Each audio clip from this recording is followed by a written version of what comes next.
La deuxième édition de Act for Climate va démarrer en parallèle de la COP26 à Glasgow.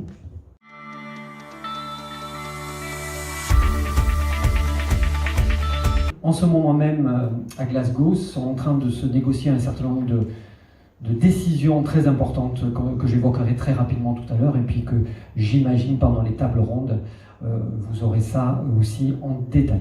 Alors que notre planète s'enflamme, que le réchauffement climatique n'est plus un mystère, eh bien, on voit que nos décideurs politiques, eux, ont décidé d'agir. Ils agissent. Ça, c'était la COP26 hier. Donc on voit bien que nos politiques et les décideurs du monde ont décidé de prendre à bras le corps la question du climat. Eh bien, il y en a d'autres, notamment le ministre des Affaires étrangères de Tuvalu, qui lui a fait une déclaration les pieds dans l'eau pour dire qu'effectivement la mer monte. Donc maintenant, après ces petites plaisanteries qui montrent le contexte dans lequel nous sommes, quand même quelques chiffres de ce qui se passe à la COP, ou en tout cas quelques grands enseignements. Voilà, 145 pays ont déposé de nouveaux objectifs, donc ça c'est bien.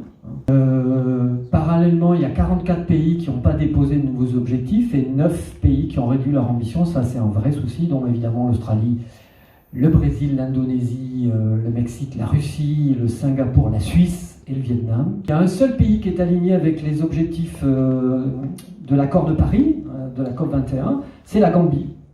Voilà, qui l'eût cru. On sait que l'un des enjeux majeurs de cette COP, c'est le financement évidemment de la transition et des enjeux, et notamment des enjeux d'adaptation, d'atténuation, j'ai réduit les émissions et d'adaptation, je vais m'adapter aux catastrophes qui nous sont annoncées. Il y a 130 milliards d'actifs qui ont été mobilisés ou qui seront mobilisés par l'Alliance Globale, qui est un consortium qui rassemble un certain nombre d'acteurs de la finance verte, pour justement financer les enjeux climatiques. Malheureusement, sur ces 130 000 milliards, c'est juste énorme, la plupart vont aller à la compensation carbone et très peu, en fait, pour l'instant, sont fléchés sur des logiques de renoncement aux énergies fossiles. En ce moment, les États, les gouvernements et les décideurs sont en train de définir ce draft. Ce draft donnera les grandes orientations et on saura si on a assisté à une COP de l'inaction ou une COP de l'action. Pour l'instant, évidemment, c'est mitigé. C'est pour ça qu'en fait, il est nécessaire que les territoires, comme la région Occitanie, les acteurs des territoires, comme les entreprises présentes ici, les ONG, les associations, les acteurs du territoire, les acteurs socio-économiques, ceux présents dans la salle aujourd'hui, se prennent par la main et puis mettent en œuvre un certain nombre d'actions sur le territoire, parce que si ça se joue à un endroit, c'est bien sur les territoires que ça se joue. Et c'est pour ça qu'au-delà de ces chiffres qui ne font pas rêver, évidemment, là où les chantiers sont à ouvrir, c'est ici.